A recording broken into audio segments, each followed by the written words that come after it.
You are listening to the very first episode of BS with CSR, Chairshot Reality's brand new podcast. My name is Blake Mitchamore. With me is my fellow CSR writer and blogger, Shane Shoemaker. What's up, Shane? What's up, man? Let's get right into it, man. It's been a heck of a week for news here in the wrestling world. Let me just run down what's happened between now and Wednesday. I mean, this weekend, Dean Ambrose got attacked. Bram got arrested. Zara Schreiber apparently likes Nazis. Hulk Hogan went on an apology tour. Someone got shot at the Performance Center, and apparently Jimmy Superfly Snuka might be a murderer. Which one of these stories stands out to you, man? By far the Snuka being the murderer. I mean, you're talking about a case that goes all the way back to 1983, and plus, you know, it's just totally just diminishing the WWE Hall of Fame and what it is.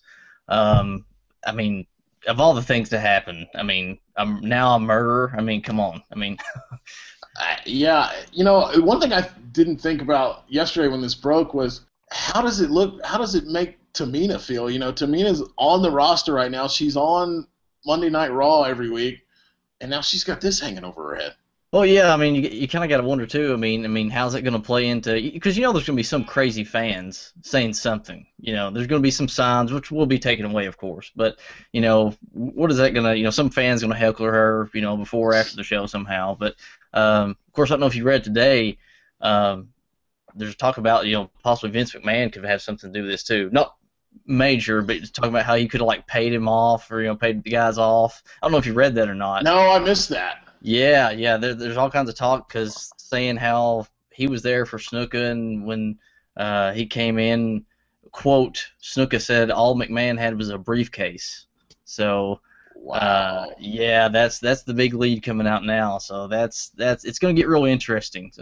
That doesn't play real well for a publicly traded company that does all this, you know, all these philanthropic different ventures every week, man. No, it doesn't at all. Wow, I didn't hear that. What do you what's your take on the Hogan apology tour? I mean, you know, I don't know if you follow anything that Vince Russo does. I mean, he questioned the sincerity of it. Do you think it's sincere, or do you think it's just trying to, you know, a move to try to get himself back in good with everybody, or try to get, you know, maybe back in the WWE? I mean, what's your take on that? Well, Hogan, man, you can't believe anything that he says. There's nothing that you can believe that Hogan says. I mean, Hogan's always playing his cards. You know, he tried to get back into the ring, trying every way he could, and try to start crap with everybody that he could, just try to get a match with anybody that he could. You know, then you got all this talk of saying that's the way they spoke in Tampa, and then you have all his like former like neighbors or whatever coming out and saying that, you know, that's not true, and you know, he's said before that he was going to be the basis of Metallica, and I mean, how can you believe anything that Hogan says anymore? There's just no way. Yeah, I agree. I mean, I hate to think somebody would go out and, you know, use depression or use possible suicide as an angle to, you know, for sympathy or to get, you know, his name back, but you can't help but think that's what he's doing based on his track record. That's what he always does. You know, out of all these stories, I gotta say the one that I have no sympathy for is Zara, the chick from NXT that, you know, posted the. I get it. It was 2012, but dude, you don't post stuff with Nazi swastikas on social media accounts. You just don't do it. Well, I was wondering, when did she actually? I know that was actually from years past, but when did she actually? Like, were these just like? Did she not take them off until recently? Was that the case, or what was that? I think she took them off, but I mean, just like this deal with Hogan was 8 years ago, it sounds like, you know, right, some crazy fan or some hater, you know, had taken a screenshot of it and pulled it back up and posted it on the internet this weekend, and it went nuts. And of course, just like the Hogan deal, just like a lot of these deals, WWE, you know, she's not on the main roster. She's not, you know, her only tie to somebody major is the fact that she's, you know, sending nude selfies to Seth Rollins from time to time. Well, that was my thing. I'm like, you know, again, I don't know when exactly she did delete them, but she's already had a semi-scandal because of the whole Rollins thing that got out, because obviously Rollins was with another woman then, and then his account gets hacked. The nudes are sent out galore, and and all his social media accounts are taken over. So how did she not know? I mean, this is going to be a big deal, and her comments didn't help either. No, I mean, I think that's what got her fired. Had she kind of said something to say, oh, well, I don't know what you say to back that up, to step away from that when you posted on your own social media account. But had she had tried to distance herself from it, she might not have got fired. She might have got to strike 3 instead of getting canned at strike 2. Right, yeah. And I think another thing is, I'm not a big fan of his, but Solomon Crowe desperately needs something, I think. I don't think the guy's really that over yet. I mean, of course, he's still in NXT, but he could have used something. And who knows? She might have been that spark. So who knows now? But yeah, I agree with you. I don't know that I don't feel that gimmick, and I don't know. I've said it in columns I've written. I'm pretty much a WWE snob. It's self-admittedly. I've watched a little bit of independent wrestling, so I don't know. I didn't know much about that guy when he came to NXT, but I have not been impressed with him. No, and he actually came in. They were making a big deal out of it. He almost had like a Taz thing going on. If you remember that stuff, back in the day with the 13 popping up and stuff that. Yeah. Yeah, he kind of had something very similar to that, and and then when he came in, it was just kind of dropped. It was nothing. It was a bit kind of a letdown, honestly. Have you seen the Dean Ambrose video yet? I did. Of course, Dean played it off really well, like it was just nothing, but I couldn't tell if there was a knife or not, but a lot of the fans were saying that, and again, to me, the best part was Dean playing it off like it was just nothing. So. Yeah, the only thing about that, and I agree with you, I couldn't see a knife either, but the only thing that worries me about that is what, with people doing that, and obviously the thing that happened in Virginia, last week or 2 weeks ago, how is WWE security going to ramp up what they're doing? Is it just going to be more security at house shows, or is it going to be at TV and, pay-per-views? I feel like the atmosphere for the fans may start to not be as fun because of morons out there doing this crazy stuff. Yeah, I mean, you can even take that back to the even going to see going to a movie theater now. I mean, we know what happened with all that stuff. Yeah. I mean, it was always really good going to midnight showings and stuff, and now you're kind of scared to death to even go anywhere. So. And not only that, I mean, I know NFL has done the whole clear bag thing where you got to, women's purses and all that stuff. I don't think WWE does that. So, I know at WrestleMania they do check your bags, just like sporting events do now too. But we did have a couple of girls with us this past year, and there was no clear bags. So I just, like I said, I just wonder what the next step's gonna be. Yeah, well, I mean, you can only have so much security, before it gets just out of hand, I mean, it's sad, but hopefully this doesn't happen a lot anymore. And then this Bram deal, man, it interested me a lot more when I thought he was married to Charlotte still, but, my thought on that was, it says this guy's only like 6'2", 225, which is a big dude, but Charlotte is like 6 foot herself. I mean, I'm not sure that Charlotte could kick Bram's ass. Well, that's what I was thinking. I mean, she could put up a pretty good fight, I think. I mean, I gotta be honest, I don't know a lot about Bram. What little I've watched, I actually thought he was semi-entertaining. Of course, one of the better parts of TNA, I guess, which isn't really saying much. But, apparently they're not going to get rid of him because who else do they have left, honestly? Well, I mean, who do they have left, and why get rid of somebody when are they going to be in business come October? When they lose their next TV deal? It sounds like this dude, man, Justin talked about it on his show. He got kicked out of NXT for being a part of, I guess there was a DUI posse in NXT, and now he's doing this. I mean, this guy just seems like a loose cannon. Yeah, and by the way, I don't know if you saw or not either. He is technically still married to Charlotte. They are technically still married. Of course, I think I saw something. Their trial date is in maybe later this month or next month, November maybe. Well, So technically they are still together. So hopefully it goes through, because I mean I was thinking about putting my application in to be husband number 3 for Charlotte, since she's at 2 now, she's under 30. oh wow, I didn't know she was already at 2. Wow. So Yeah, she's following Dad's footsteps on her way to 4 or 5, just like that. Dude, she is completely doing it all with flair. She is completely doing it. Don't even get me started on that. We'll talk about that here in a minute. But I don't know. Is there, before we bring on our guest, is there anything else in the news that grabbed you this week? Not that I can think of. I mean, we pretty much hit everything you could. I mean, it was such a crazy week. You kind of just want to decompress and just enjoy wrestling again. I mean, just enjoy the good stuff and whine and complain about the usual stuff instead of hearing about the bad. I agree. All right, every week on BS with CSR, we're going to have a CSR fan on with us, and tonight's guest is Scott Langford. Scott, what's going on, man? Not much. It's a good day. Hey, how long you been listening to or watching CSR? A few years now. I'd say probably since episode 150. I've been watching nonstop. Sweet. So, who's your favorite guy on the show? I like each of them, for different reasons, but LeBar seems to make the most sense. Eisenberg's in his own head. Love it. Josh is gonna love hearing that.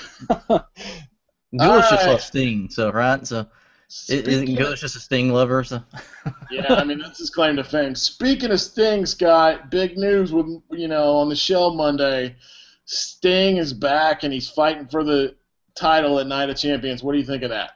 I think it's an odd choice, probably like most people. But if you want to give a reason to get the title off Seth, I guess Sting's as good as anybody to transition from Seth to Sheamus, because I think it's kind of clear that Sheamus is definitely going to cash in on Sting just to give Sting his moment of glory and then Sting some major heel heat. So basically, I mean, do you for sure see Sheamus? I mean, I don't personally. I mean, to me, I think they've kind of. I mean, he wasn't even on Raw Monday. I mean, to me, Sheamus, I don't think he's quite getting over like everybody expected he would have. And then you go back to Sting, and I don't know. I don't like this run by Sting. I think he's going to win the title, and a lot may think he may go to Survivor Series, but I think he definitely loses it quick. But I don't know if it's going to be the next night or not. Well, I'll tell you, for me, I see what you're saying, Shane, and I agree. Sheamus isn't over to the level that I think he should be the world champion, but I think that he's got to cash it in soon, and who better than to cash it in except for a guy like Sting, who's a part-timer, to get that Money in the Bank briefcase gone, because he's not cashing it in anywhere close to Mania or Rumble. They're not going to let Sheamus have the title going into the money months of the year. If he's going to do it, it's going to be in this September, October, November run where you want to have good stuff, but, as we all know, the WWE tends to dip way down in the fall and then build back up in the winter, moving toward, Mania. Yeah, I would say that if you do like what they kind of did with Orton back at, 2 years ago when he cashed in, you give Sting his big moment, the crowd's going crazy, and then Sheamus comes out and just completely ruins that moment. And that's the best way to give him some major heat that he could use for, a month or two until they take the title back off him, like you said, before Rumble and Mania. That would give him major heat with me, because I'm going to be there at Night of Champions, and if Sheamus cashes in that night, I'm going to be like, I don't get mad at crap like that, but that's going to piss me off. And again, that kind of lines up with the whole Sting run, if you ask me. Again, I'm not even as mad anymore about him losing at WrestleMania. I'm okay with it now. I get that, the WWE, WCW kind of thing, even though it was how many years now? 13, 15, something like that.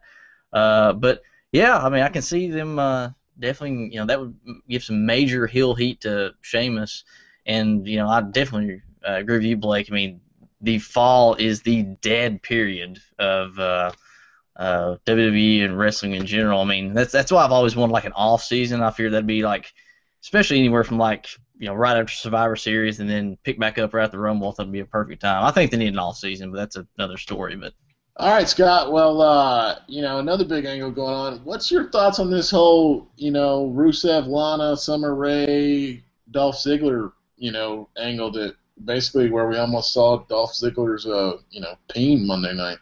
This is an angle that I'm thinking, if it wasn't for Rusev's injury, could have ended a long time ago because it's starting to feel like it's being forced too much. They either need to have a major payoff in the next couple weeks, or I don't know how they can keep it going much longer. Scott, what did you think about the basically the erotic novel that Summer Rae read off? Look, we had to get to it eventually, man. We gotta bring this up. They're grasping at straws. They're using the 50 Shades method now just to grab viewers, and that's it. I don't know. I thought it was PG, but apparently not. Well, hold on. All I'll say is that if they're gonna go 50 Shades of Grey, that Rusev needs to be Christian Grey, not Dolph Ziggler. Well, we definitely saw multiple shades of Dolph. He about let it out of the bag where he was trying to, in that losing the towel there. So the dude definitely is a show off. Needless to say. So. Yeah, for sure. All right, let's see. What about Scott? What do you think about the Divas Revolution? What do you think, especially this beat the clock that happened? Tell us about that. I think that and have maybe Paige try to, or Becky try to stop it, and then create some more dissension. Because I think that's what this whole thing was supposed to do, was to create some dissension between the three. And I think that just failed when I think that just probably didn't come off the way they wanted to, which I think would be, 2 weeks in a row that they've been trying to do that and it's just not working. But I think the Revolution's going not bad. I think the new Bellatron is a stupid idea because there's no way it can fail at this point unless somebody forced her to put the title up for grabs next week or the week after. I'll tell you, for me, dude, I think this Revolution is failing miserably. I'm so tired of the damn teams, man. Stop with the teams. Let these chicks come out. Like, the beat the clock deal that Shane just brought up. That was the perfect way to start segueing into singles runs with all of them, but they all came out as teams, even for their own individual matches. Let these girls, especially, the only one that's really established a character at this point, and it's minor, is Sasha. They did a couple of, vignettes for her. Charlotte, Charlotte doesn't really need to establish a damn character because they're just hammering the fact that she's Ric Flair's daughter down our throat. But, Becky had came into an actual good character in NXT, came into her own, and, dude, she's getting swallowed by this Revolution deal. The Revolution, to me, I'm going to be straight honest with you guys, there's no change in what they're doing. All they're doing is giving them longer matches or more matches every week. There's nothing different with how they're booking the Divas. Yeah, more matches, and more segments, and even the in this better not happen. Divas tag titles. That would be the worst idea possibly for this quote unquote revolution. Just the whole thing has been just a smack in the face basically to anything that NXT did with any of those girls. So. And I know my man Ghoulish is going to appreciate this if he listens. Dude, every single one of those freaking girls has 19 feet of damn hair extensions on. Charlotte looks like she's wearing a damn wig every week. She's got so much fake hair on her head. Yeah, how many horses sacrifice themselves for that? That's what I want to know. I have no idea. Anyways, all right, Scott. Now we move on to the Wyatts versus Reigns and Ambrose. What do you think about this? Do you like the newest member of the Wyatt family, Braun Strowman? I think. What was I reading? I was reading LeBar's tweets, and he said they should not have had him speak at all, and I agree with that. Like, they should have just had him go out and destroy people. Like, having him in a match, I don't know why they would do that. They should have just had him go out, destroy people week after week after week until, I don't know, Reigns and Ambrose found somebody else that of his equal size, if they can find somebody. I don't mind the match. The match didn't bother me. I agree 100% with LeBar and with you, Scott. The dude shouldn't have spoke. I mean, how long did Rowan and Harper go without speaking? A freaking year? And Braun Strowman speaks week 1? Come on. Yeah, they should have. Oh, go ahead. Yeah, I was just going to say, yeah, they should have at least, just keep an air of mystery to him. Like, yeah, he didn't need to speak at all. I think that was just wasted some potential down the line.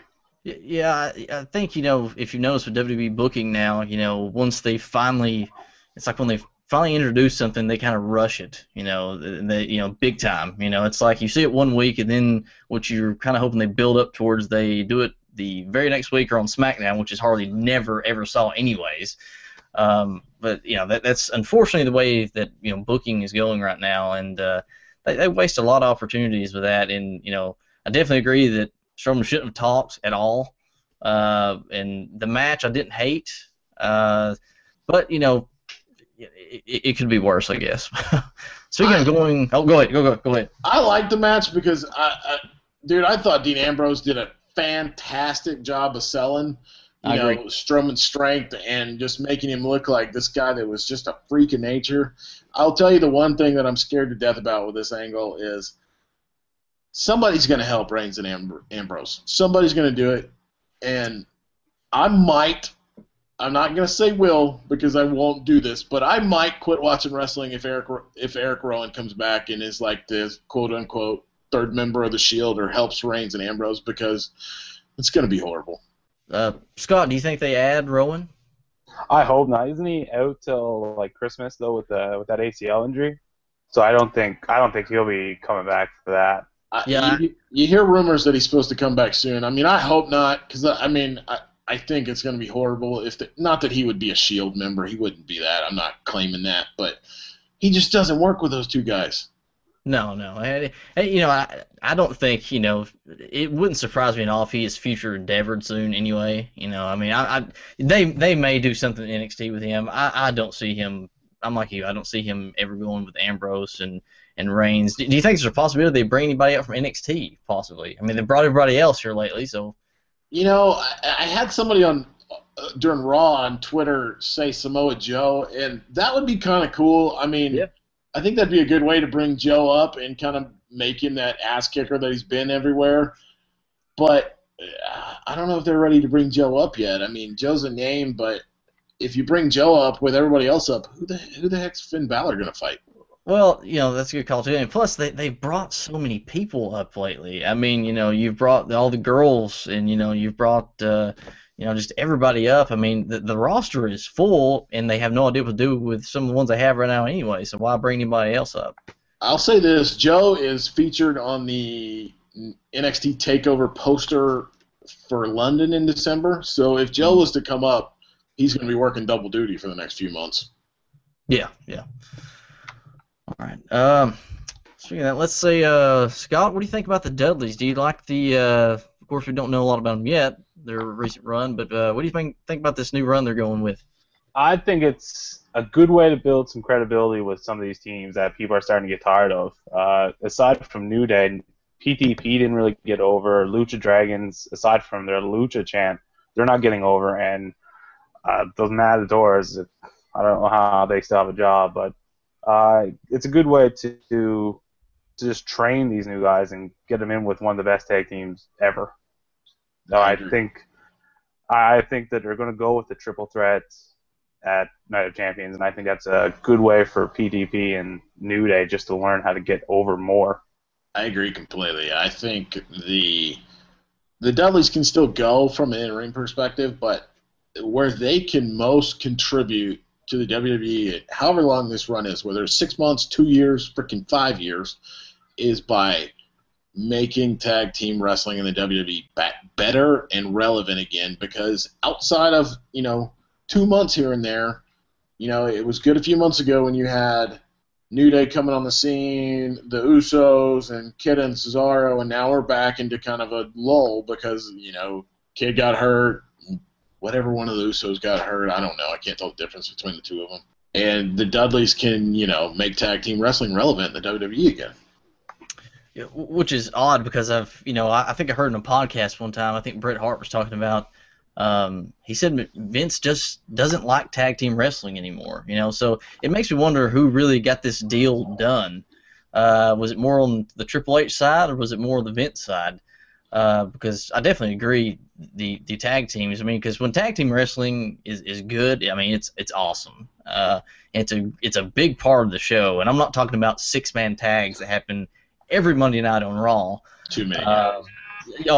Way too many of those. My only problem with the Dudleys right now is they were brought in. Of course, that was a huge episode of Raw last Monday, and one, they already put them against the New Day, which was supposed to be their big feud, and I know we're going to get more. I know we're going to get more of that, but we've already saw that. It's like, I mean, you're going to get a tables match, and a New Day's probably going to come out on top, but we've already saw the match, and they've already beat them like nothing. So, I mean, I don't even really care now. So that's just me, though. What do you think about that, Scott? I kind of agree, but it seems like the WWE does this a lot, where they put whoever's going to challenge for the titles in a match 3 weeks before the title match, and then they squash the champion somehow. Like, for me, that doesn't make sense. What I would have had was that PTP somehow interfere in that match on Monday night, just to, instead of having them just on commentary, get them involved. Because this would be, 2 weeks in a row where they've been on commentary when the Dudley Boyz have run wild. Dude, it's like 4 out of the last 5 weeks, man. So I don't know if maybe one of them is injured, but having them out there when the Dudleys are out there, they should have gotten themselves involved in that match or caught one of the New Day for a table smash or something, which is something I would have done. But all right, let's finish it off with let's get back into the kind of the main event picture. What's your thought on Rollins? We talked a little bit about Sting before, but what's your thoughts on Rollins pulling a little bit of double duty at Night of Champions, fighting both Cena and Sting in the same night? It's smart. You can have him go to war with Cena again, and that's how he can lose to Sting later in that night.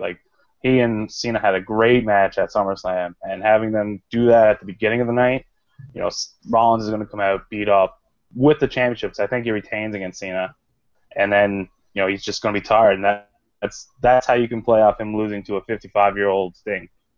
So you think he beats Cena? Is that what you're saying? Yeah. Okay. I think he beats. I see him losing both. I see Rollins losing twice, and I think that's going to even lead more to this whole Triple H angle of, he called him the man after he won both the titles, and now he's probably going to call him, just the loser after losing both of them, especially to Sting, who Triple H beat. I think this is all going to play in big time to this the Triple H angle, and unfortunately, because I don't want to see that right now, but unfortunately, it looks like the way it's gonna be. Yeah, I can see that, but my question for that is, who would you have face and who would you have heel for the? We all know that Seth Rollins is going to go against Triple H. But who would be the face and the heel? Because if you have Rollins go in as the face, he wouldn't be able to use the pedigree, because that would be the heel thing to do, to use the face's move. So I was thinking of that today. It was how do you do that? Because it's obviously going to happen. But who do you have heel? Who do you have face? I wrote about it on Tuesday. I think there is no way you screw with Seth Rollins right now and try to turn him face, because, dude, if he goes face right now, John Cena is always going to be John Cena. They're jamming Roman Reigns down our throat. Dean Ambrose, 1 month he's at the bottom of the card, 1 month he's at the top of the card. Brock Lesnar, obviously with that weird-ass booking of SummerSlam, they're keeping Brock Lesnar as a face. Seth isn't even going to be a top player as a babyface. He is, without a doubt, the best heel in wrestling right now. Hunter, we've seen over Hunter's career. Hunter can flip babyface and heel real easy. Hunter needs to be the face in that feud. Well, Scott, you got a great point, and Blake even touched on it here. I mean, first of all, what is the authority? Are they heels or are they faces? Half the time it seems like they're heels, and kind of half the time it seems like they're faces. I mean, is anyone else getting that vibe too? I mean, for one, I know NXT and Raw and all that's different shows, but you have Triple H, opening up a show and getting cheered, at the wazoo, at the opening of NXT, and then he's, the heel on Raw. I know again it's different shows, but even sometimes on Raw, it's kind of hard to tell, if the Authority is a heel or a face. So yeah, I can see Triple H being, I can see him being the face in that, somehow. Well, yeah, to me that's the only way you can go. Like Blake said, Rollins is just too good of a heel to drop it. I think he could carry heat for as long as he wants to be a heel. And then he could use that pedigree. Like for some reason, that's what I was focused on, was what finisher can he use, since all of his finishers keep getting canceled or whatever. Or so if him being the heel is the best decision. Yeah. That's always been a big no-no too, of getting especially if Rollins beat Triple H with his own finisher. That's always been the big no-no. It's not, you can't beat another guy with their own finisher. So I don't know if I can see that happening. Hey, Scott, man, can't thank you enough for being our first guest on our show, man. We'll definitely have you on down the road a little ways. Thanks so much for having me. I'm honored to be the first guest. All right, buddy. We'll see you later. Thank you. All right, every week here on BS with CSR, we're going to bring BS moments of the week. Shane, what's your moment this week? BS moment of the week, by far, is this, we kind of talked about it a little bit earlier, but is the Divas Beat the Clock Challenge. Was a complete and total joke. Everything from the hair extensions to the didn't know who you were getting in it, you didn't know, who's even in this thing, they were just explaining on commentary, like, I'm pretty sure Vince was just feeding it to them then, like, who's actually in this thing. And then I remember the Sasha match, with, I think she went against Paige, I believe it was, Michael Cole said, she's trying to win the match. Well, don't you want to win the match? Granted, she wasn't going to be in it anyway, but, the whole thing was just a complete cluster and was a total joke. That's BS. I agree, man. I got a different moment with you, but that was definite BS, and I think that they blew that. My BS moment of the week doesn't have to do anything with, well, technically it has to do with WWE, but, man, listen, Sonny. Look, okay, let me do a disclaimer first. I agree 100% with Sonny, even though I don't agree with how she makes her money. She has the right to do whatever she wants. If she wants to do these kind of sketchy Skype sessions to make some money, have at it. But your freaking Twitter handle says WWE Hall of Famer Sonny. Don't get pissed when you hear the WWE doesn't like the fact that you're doing this.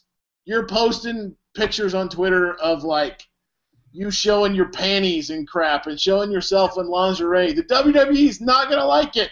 Don't get pissed at it. It's BS. I completely agree. First of all, good point. I didn't even know that her Twitter handle had WWE in it.